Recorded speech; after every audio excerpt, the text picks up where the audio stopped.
BitFi Wallet App. The pros, the cons.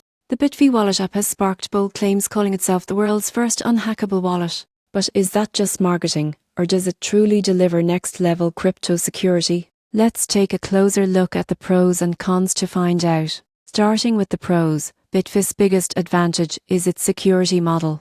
Unlike traditional hardware wallets, BitFi doesn't store private keys on the device. Instead, it uses a unique system that regenerates your private key only when you need it from a secret phrase known only to you.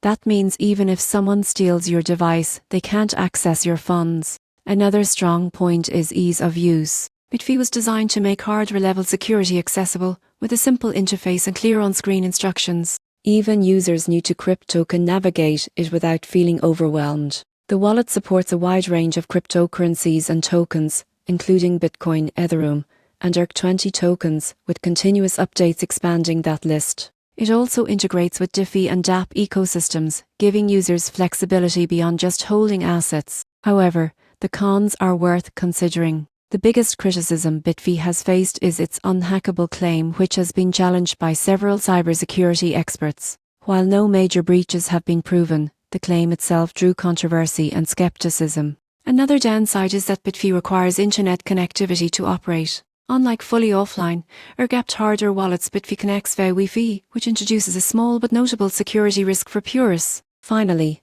the wallet's price point is higher than average, which might not appeal to casual users who only hold small amounts of crypto. In conclusion, the BitFi Wallet app is a bold and innovative take on crypto security. It's fast, user-friendly, and offers a clever keyless design that redefines how wallets protect your assets. But whether it's truly unhackable or not, that's still up for debate. If you value convenience and cutting-edge tech, BitFi is worth exploring.